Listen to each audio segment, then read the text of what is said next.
எல்லாம் வல்ல இறைவனுடைய திருவடிகளை என்னுடைய மனமொழிமைகளால் போற்றி பணிகின்றேன். உயிரோடு கலந்த என் அன்பு உறவுகளுக்கு என் பணிவார்ந்த வணக்கங்கள். சென்ற வார சிந்தனை என்ற தொடரில் வாராவாரம் சில விஷயங்களை உங்களுக்கு சொல்வதாக சொல்லியிருந்தேன். சென்ற முறை நான் செய்த உரையை கேட்ட ஒரு அன்பர், அதை ஏன் சென்ற வார சிந்தனை என்கிறீர்கள், இந்த வார சிந்தனை என்று சொன்னாலே பொருத்தம்தானே என்றார். அவருடைய கருத்தை ஏற்றி இனிமேல் இந்த தொடரை இந்த வார சிந்தனை தொடர் என்றே நான் மாற்றிக்கொள்கிறேன். இம்முறை இந்த வாரத்தில் நான் உங்களுக்கு சொல்ல போகிற விடயம் மிக முக்கியமான ஒன்று. ஒரு சில நாட்களுக்கு முன்பு பழைய ஒரு செய்தியை என்னுடைய ஃபேஸ்புக் தளத்தில் நான் பார்க்க முடிந்தது. அந்த செய்தி என்னவென்றால், தமிழ்நாட்டில் நான் சொற்பொழிவுக்காக சென்ற இடத்திலே ஒரு ஊரிலே அந்த ஊர் பெரியவர்கள் எனக்கு பாத நமஸ்காரம் செய்தார்கள். அந்த பாத நமஸ்காரம் செய்கிற பொழுது ஒரு வாழை இலையின் மேல் என்னை நிற்க வைத்து அந்த பாத நமஸ்காரம் செய்தார்கள். அந்த காட்சியை பார்த்துவிட்டு இங்கு பலர் பாத நமஸ்காரம் வாழை இலையிலே நிற்கலாமா, பாத நமஸ்காரத்துக்காக வாழை இலையிலே நிற்கலாமா என்று கொதித்தெழுந்து நிறைய செய்திகளை போட்டார்கள். அதற்கு பிறகு அந்த செய்தியிலே உண்மை இல்லை என்பதை பலரும் உணர்ந்து கொண்டார்கள். வாழை இலையிலே நிற்பதிலே தவறில்லை என்பதை பலரும் உணர்ந்து கொண்டார்கள். ஆனால் அந்த செய்தி வந்த பொழுது ஒரு பெண்மணி, அவரும் என்னுடைய மாணவிதான், என்னிடம் திருக்குறள் படிக்கிற வகுப்பிலே வந்து அமர்ந்திருந்தவர், நல்லவர். அவர் ஒரு செய்தியை பதிவு செய்திருந்தார். அந்த செய்தியைத்தான் நான் சென்ற சில தினங்களுக்கு முன்பு பார்க்க முடிந்தது. அதிலே அவர் சொல்ல வந்த விடயம் என்னவென்று கேட்டால், அவரும் அந்த பாத நமஸ்காரத்தை கண்டித்திருந்தார். அவர் என்ன சொல்லி கண்டிக்கிறார் என்றால், இதெல்லாம் அடிமைத்தனத்தினுடைய அடையாளங்கள், நம் குழந்தைகளுக்கு இத்தகைய அடிமைத்தனத்தை நாம் பழக்கக்கூடாது என்பதாக அவர் தன்னுடைய செய்தியை பதிவிட்டிருந்தார். இந்த இடத்திலே இந்த விடயத்தை வைத்துக் கொண்டுதான் இம்முறை நான் சில விஷயங்களை சொல்ல விரும்புகிறேன். தமிழர்களாகிய நமக்கு, இந்துக்களாகிய நமக்கென்று சில பாரம்பரியங்கள் இருக்கின்றன. நம் மூத்தவர்கள் காட்டிய வழி அது. அந்த பாரம்பரியங்களிலே ஒன்றாகத்தான் பெரியவர்களை நமஸ்கரிப்பது, பெரியவர்களுடைய பாதங்களை கழுவி பூஜை செய்வது என்பதெல்லாம் வழி வழியாக வந்திருக்கிறது. இது அடிமைத்தனமா என்று சில பேர், அடிமைத்தனம் என்று சில பேர் கேள்வி எழுப்புகிறார்கள். அது பற்றித்தான் நான் சில விஷயத்தை இம்முறை சொல்ல வேண்டும் என்று விரும்புகிறேன். புரட்சி, புதுமை என்றெல்லாம் சொல்லிக் கொள்ளுகிற பல பேர் நம்முடைய பாரம்பரிய வாழ்க்கை முறையை இன்றைக்கு நையாண்டி செய்ய தொடங்கி இருக்கிறார்கள். நம்முடைய மூதாதையர்கள் வகுத்த வழி என்று தெரிந்து கொண்டும் அந்த அந்த விடயங்களை எல்லாம் அவர்கள் கேலி செய்கிறார்கள். நம்முடைய மூதாதையர்களை முட்டாள்கள் என்பதாய் அவர்கள் சொல்லுகிற பொழுது கொஞ்சம் கோபமும் அல்லது வெறுப்பும் வரப்பார்க்கிறது. தம் இனத்தை, தம் மூதாதையரை முட்டாள் என்று உலகத்திலே எந்த பகுதியில் இருக்கும் அறிஞர்களும் சொல்ல மாட்டார்கள். ஏனென்றால் மூதாதையர்கள் முட்டாள்களாக இருந்தால் நாமும் முட்டாள்களாகத்தான் இருக்க வேண்டும் என்ற உண்மை பின்னாலே நிற்கிறது. நான் சொல்ல வருகிற விஷயம், பெரியவர்களை வணங்குவது அல்லது பணிவது என்பது நம் பிள்ளைகளுக்கு நாம் ஊட்ட வேண்டிய விஷயம். இனித்தான் நான் உண்மையான விடயத்திற்கு வரப்போகிறேன். இப்படி சொல்லுகிறவர்களை எல்லாம் புறந்தள்ளி விடுங்கள். அவர்களுடைய வார்த்தையை கேட்டு இது ஏதோ வணங்குவது என்பது அடிமைத்தனம் என்பது போன்ற கருத்தை நம் பிள்ளைகள் மனதிலே ஏற்றி விடாதீர்கள். பெரியவர்களை நாம் வணங்குகிற பொழுது அவர்கள் மனம், அவர்களுடைய அறிவு நிச்சயம் நம்மை வாழ்த்தும். ஒரு வாழ்த்துக்கு பயனுண்டு என்று இந்த உலகம் முழுவதும் நம்புகிறது. அதனால்தான் எல்லா விடயங்களுக்கும், நல்ல விடயங்களுக்கும் வாழ்த்து சொல்லுகிற பழக்கம் உலகம் முழுவதும் வந்திருக்கிறது. அந்த அடிப்படையிலே தான் வாழ்த்து என்பது ஒரு பெரியவர் மனம் நிறைந்து வாழ்த்தினால் அந்த வாழ்த்தினாலே பயன் விளையும், அந்த பிள்ளைகள் நன்றாக வாழ்வார்கள். இதனை நாம் முதலிலே தெரிந்து கொள்ள வேண்டும். என்னுடைய அனுபவம் ஒன்றை பல மேடைகளிலே சொல்லி இருக்கிறேன். இன்றைக்கும் அதை சொல்ல விரும்புகிறேன். தொடர்புபட்ட விடயம் என்றபடியால் சொல்ல விரும்புகிறேன். இன்றைக்கு ஒரு 35-40 வருடங்களுக்கு முன்பு காரைக்குடி கம்பன் விழாவுக்கு நானும் என் நண்பர் குமாரதாசனும் சென்றிருந்தோம். அங்கே என்னுடைய குருநாதர் பேராசிரியர் ராதாகிருஷ்ணன் இருந்தார். அவரை பார்ப்பதற்காகவே தான் நாங்கள் சென்றிருந்தோம். அங்கே அந்த காலத்திலே காரைக்குடியிலே கம்பன் விழா மேடையிலே நடந்த பிறகு பேரறிஞர்கள் எல்லாம் ஒன்று கூடி உட்கார்ந்திருந்து ராமாயணம் போன்ற விடயங்களை பற்றி தங்களுக்காக தெரிந்த விடயங்களை பகிர்ந்து கொள்வார்கள். அப்படி ஒரு சங்கமம் நிகழ்ந்து கொண்டிருந்தது. அந்த சங்கமத்திலே என் குருநாதர் பேராசிரியர் ராதாகிருஷ்ணன் அவர்களும் அமர்ந்திருந்தார். நானும் என்னுடைய நண்பரும் அவருக்கு பின்னாலே ஒரு ஒதுக்கமாக உட்கார்ந்திருந்தோம். பேரறிஞர்களுக்கு சமமாக உட்காரக்கூடாது என்ற எண்ணத்தினாலே ஒதுங்கி உட்கார்ந்திருந்தோம். அப்பொழுது அந்த காலத்திலே ஒரு பேரறிஞர் அங்கே இருந்தார். அவருக்கு பச்சிராஜன் என்று பெயர். வயதானவர், நல்ல வயதானவர். அவரை எல்லாரும் மதிப்பார்கள். இவர்கள் பேசிக் கொண்டிருக்கிற இடத்தை நோக்கி வந்தார்.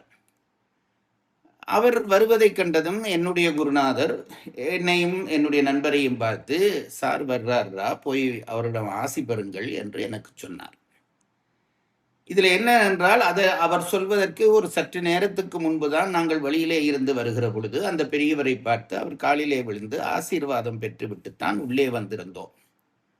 இப்பொழுது குருநாதர் அவரை போய் வணங்கு என்று சொல்கிறார். அவருக்கு நாங்கள் முன்னே வணங்கியது தெரியாது. அப்போ நாம் என்ன பதில் சொல்வது? நாங்கள் வணங்கி விட்டோம் என்று சொன்னால் அது ஒரு அவமரியாதையான வார்த்தையாக இருக்கும் என்றபடியால் நாங்கள் மெல்ல எழும்பினோம். இதை கவனித்து விட்டார் வந்த பெரியவர். அவர் ஒரு சான்றோர். அவருடனே என் குருநாதரை பார்த்து, அதெல்லாம் அவங்க என்ன நல்லா நமஸ்காரம் பண்ணிட்டாங்க, அவங்க உட்காரட்டும் என்று சொன்னார். நாங்கள் அப்போ உட்கார தயாரானோம். அப்போ என் குருநாதர் திரும்பி எங்களை பார்த்து, போங்கடா போய் நமஸ்காரம் பண்ணுங்கடா என்று சொல்லிவிட்டு பெரியவரை பார்த்து சொன்னார், நீங்க இன்னொரு தரம் அவங்கள ஆசீர்வாதம் பண்ணுங்களேன், அவங்க நல்லா இருக்கட்டுமே என்று சொன்னார். எனக்கு இன்றைக்கும் அந்த வார்த்தை காதிலே கேட்கிறது. நாங்கள் போய் திரும்ப வணங்கினோம். அவர் திரும்ப ஆசீர்வாதம் பண்ணினார். இந்த வாழ்த்துக்கள் தான் இன்றைய என்னுடைய வாழ்க்கையினுடைய வெற்றிகள் என்று நான் நம்புகிறேன். பெரியவர்களை வணங்க வேண்டும். திருவள்ளுவர் சொல்கிறார், எல்லாருக்கும் நன்றாம் பணிதல் என்கிறார். திருவள்ளுவரை விடவா ஒரு அறிஞர் இருந்து விட முடியும்? பணிவது என்பது எல்லாருக்கும் நல்லது, ஒருவருக்கும் அது குறை அல்ல. இன்றைக்கு மேற்கு நாட்டு சிந்தனையிலே பணிவதை குறையாக சொல்ல தலைப்பட்டிருப்பதை கண்டு நான் கவலைப்படுகிறேன். இதை பிள்ளைகளுக்குள்ளே இந்த விஷத்தை ஊட்டிவிடப் போகிறார்களே என்று அச்சப்படுகிறேன். எனக்கு தெரிந்து ஒரு நண்பர் இருக்கிறார். அவர் பெயர் கூட வேண்டாம். பம்பாயிலே இருக்கிறார்கள். அவரும் அவருடைய மனைவியாரும் பெரும் பதவியிலே இருக்கிறவர்கள். வங்கியிலே மிகப்பெரிய பதவிகளிலே இருக்கிறவர்கள். உலக வங்கியிலே, ஒரு உலகம் வங்கி போன்ற ஒரு வங்கியிலே பெரும் பதவியிலே இருக்கிறவர்கள். நாளுக்கு ஒரு நாட்டுக்கு போய் வருவார்கள். அப்படி உயர்ந்த பதவியிலே உள்ளவர்கள், பெரிய வசதியிலே உள்ளவர்கள். அவர்கள் ஒரு முறை எனக்கு சொன்ன செய்தி நான் மனதிலே நினைப்பிலே இருக்கிறது. அவருடைய பிள்ளைகள் 2 பேரும் பெரிய படிப்பு படித்து பெரிய பதவியிலே இருக்கிறார்கள். ஆனால் அந்த வீட்டிலே ஒரு வழக்கம் இருக்கிறது. காலையிலே எழும்பின உடனே குளித்து விபூதி பூசி சுவாமியை பூஜை அறையிலே கும்பிட்ட பிறகு அந்த பிள்ளைகள், வளர்ந்த பிள்ளைகள், சின்ன பிள்ளைகள் அல்ல, அந்த பிள்ளைகள் தாயையும் தந்தையையும் கூப்பிட்டு நிற்க ஒரு இடத்திலே நிற்க வைத்து விழுந்து வணங்கி, நான் இந்த காட்சியையே கண்டேன். விழுந்து வணங்குவது மட்டுமல்ல, அவர்களை வலம் வந்து மீண்டும் ஒரு தரம் வணங்கி அவருடைய ஆசி பெறுகிறார்கள். இது அவர்களுடைய நாளாந்த ஒரு செயல்பாடு. இந்த பண்பாட்டை நாம் வளர்க்க வேண்டாமா? நம் இனத்திலே வளர்க்க வேண்டாமா? சிங்கள மக்களை கூட பார்க்கிறேன். நான் விமான நிலையங்களிலே போகிற பொழுது பெரும் படிப்புக்காக சில சிங்கள இளைஞர்கள் அல்லது பதவி வகிக்கிறவர்கள் வெளிநாடு போவார்கள். அவர்களை வழி அனுப்ப பெற்றோர்கள் வந்திருப்பார்கள். ரொம்ப சாதாரண பெற்றோர்கள்.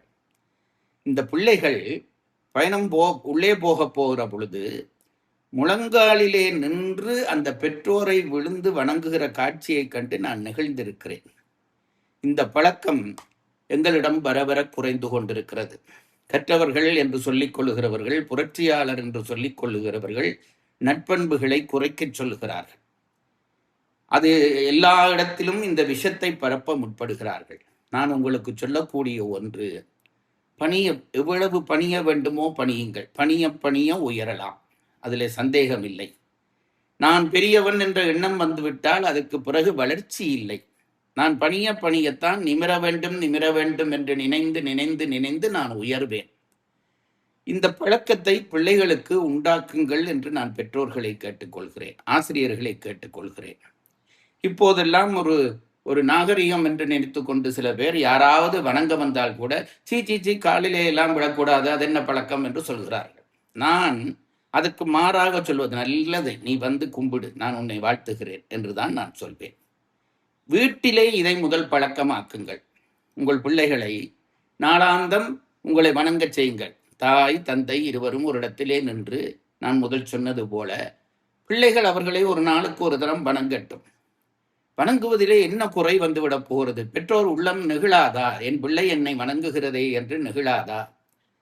இப்படி ஒவ்வொருவரையும், பெரியவர்களை கண்டால் பெற்றோர்கள் சொல்ல, வீட்டுக்கு யாராவது பெரியவர்கள் வந்தால் பிள்ளைகளை கூப்பிட்டு, இன்னார் வந்திருக்கிறார்கள், அவர்களை வணங்குங்கள் என்றால் பிள்ளைகள் காலிலே விழுந்து ஆசீர்வாதம் வாங்க வேண்டும். வணங்குவது நமக்கு இருக்கிற ஆணவத்தினாலே தான் வணக்கம் தவறாகப்படுகிறது. நான் சில பேரை கண்டிருக்கிறேன். சில பேர் சொல்வார்கள் என்னிடம், நான் வாரியார் சுவாமியை தவிர வேறு ஒருவரையும் கும்பிடுவதில்லை. இதில் என்னவென்றால், நான் வாரியாரை கும்பிட்டேன் என்ற பணிவு வரப்படாது, தெரியாது. அவர்கள் சொல்வதிலிருந்து எது தெரிய வரும் என்றால், நான் கும்பிடுவதில்லை என்கின்ற ஆணவம்தான் அவர்களுடைய வார்த்தையிலே இருந்து வெளிப்படும். திருவள்ளுவர் சொல்லுகிறார், எல்லாருக்கும் நன்றாம் பணிதல். நான் முன்னமே சொன்னேன். அதற்கு அவர் காரணம் சொல்லுகிறார். செல்வர்க்கே செல்வந்தகைத்து என்கிறார். எல்லாரும் வணங்குவது நல்லது, பணிவது நல்லது. செல்வம் உள்ளவர்கள் இன்னும் பணிவது மிக உயர்ந்தது என்கிறார். அதற்கு அவர் சொல்லுகிற காரணம், ஒருவனுக்கு 3 விதத்தாலே பெருமிதம் வரும். ஒன்று கற்ற கல்வியாலே வரும், பிறந்த குலத்தாலே வரும், பெற்ற செல்வத்தாலே வரும். இந்த 3 பேரையும் அல்லவா சொல்லி இருக்க வேண்டும். ஏன் செல்வர்க்கே செல்வம் தகைத்து என்று சொன்னார் என்று கேட்டால், அதற்கு பதில் சொல்லுகிற பொழுது பரிமேலழகர் சொல்லுகிறார், கல்வியால் வருகிற பெருமிதத்தை கல்வி தருகிற அறிவே அடக்கிவிடும். குலத்தால் வருகிற பெருமிதத்தை குலம் தருகிற பண்பே அடக்கிவிடும். செல்வத்தால் பெருமிதம் வந்தால் செல்வம் அதை அடக்காது. ஆகவே செல்வர்கள் அடங்கி நடப்பது மற்றவர்கள் அடங்கி நடப்பதை விட உயர்ந்தது என்கிறார். ஆகவே நம் பிள்ளைகளை எல்லோரையும் வணங்கச் செய்யுங்கள். உயர்ந்தவர்கள் வணங்கட்டும், உறவினர்களிலே மூத்தவர்களை வணங்கட்டும். வணங்குவது என்பது நம் வாழ்க்கையினுடைய ஒரு இயல்பாக வேண்டும். ஏதோ விசேடங்களுக்கு செய்கிற ஒரு கல்யாண வீட்டிலே அல்லது ஒரு ஒரு வீட்டினுடைய ஒரு விசேஷ தினத்திலே மட்டும்தான் பெரியவர்களை வணங்குவது என்ற பண்பாடு இருக்கக்கூடாது. தாய் கணவனை வணங்க வேண்டும், பிள்ளைகள் தாய் தந்தையரை வணங்க வேண்டும், மூத்தவர்கள் வீட்டிலே இருந்தால் ஒரு தரம் அவர்கள் காலை தொட்டு வணங்க வேண்டும். இந்த பண்பாட்டை வளர்த்து கொண்டோமானால் நம் இனம் உயரும். எனக்கு மனதுக்கு பட்டது, இது பிழை என்று சொன்ன அந்த செய்தியிலே இருந்து இதை சொல்ல வேண்டும் என்று நினைத்தேன். இந்த அளவிலே இந்த வார செய்தியை நிறைவு செய்கிறேன். அடுத்த வாரம் நாம் மீண்டும் சந்திப்போம்.